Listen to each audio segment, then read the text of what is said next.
Praise the lord.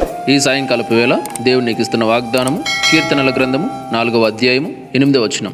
ఇక్కడ దావీదు గారు చెప్తున్నారు ఏమంటే, నీవే నన్ను సురక్షితముగా నివసింపజేయుదువు. వాక్యం మొత్తం చూసుకుంటే, యెహోవా నెమ్మదితో పండుకొని నిద్రపోవుదును, నేను ఒంటరిగా నుండినను నీవే నన్ను సురక్షితముగా నివసింపజేయుదువు.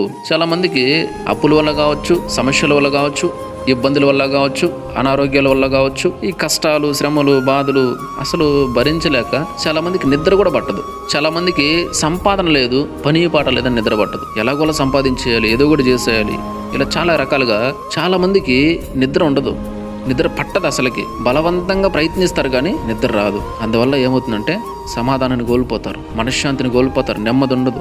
వాటి వల్ల కూడా అనారోగ్య సమస్యలు ఎక్కువ వచ్చే అవకాశం ఉంది. మెంటలీ చాలా డిస్టర్బ్ అయిపోతారు.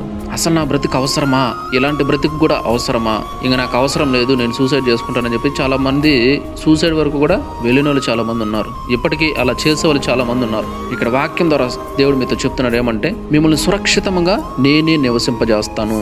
నేను మీకు తోడుగా ఉన్నానంటే మీరు నెమ్మదితో పండుకొని ప్రశాంతంగా నిద్రపోతారు. మీకు ఏ టెన్షన్ ఉండదు, అప్పుల బాధ ఉండదు, సమస్యలు, ఇబ్బందులు, ఇరుకులు, కష్టాలు, బాధలు, కన్నీళ్లు, వేదలు, ఇలా ఏ బాధ మీకు ఉండదు, నెమ్మదిగా ఉంటారు. ఇక్కడ దావీదు గారు కూడా అదే చెప్తున్నాడు ఏమంటే, యెహోవా నెమ్మదితో నేను పండుకొని నిద్రపోతాను, ఎందుకంటే నేను ఒంటరిగా లేను. ఇన్ కేస్ ఒంటరిగా ఉన్నా కూడా మీరు నాతో పాటు ఉన్నారు, నాకు తోడుగా ఉన్నారు. కాబట్టి నేను ఒంటరిగా ఉన్నా కూడా మీరే నన్ను సురక్షితంగా నివసింపజేస్తారు. కాబట్టి నాకెందుకు టెన్షను అని ఇక్కడ దావీదు గారు కూడా అదే చెప్తున్నాడు అనమాట. కాబట్టి ఈ వాక్యం ద్వారా ఈ సాయంకాల సమయంలో దేవునితో చెప్తున్నాడు ఏమంటే, నేను నీకు తోడై ఉన్నాను, కాబట్టి నువ్వు నెమ్మదిగా ఉండు, సమాధానంగా ఉండు, సంతోషంగా ఉండు, ఆనందంగా ఉండు, నీ భారము తెచ్చి నా మీద వేసేసే, నేను చూసుకుంటాను అని ఆయన నిన్ను ధైర్యపరుస్తున్నాడు అనమాట. Praise the lord. కాబట్టి ప్రతి ఒక్కరూ కూడా ఈ వాక్యాన్ని బట్టి దేవుని స్తుతించండి, దేవుని మహింపరచండి. ఖచ్చితంగా దేవుడు మీ జీవితంలో కార్యం చేస్తాడు. Praise the lord.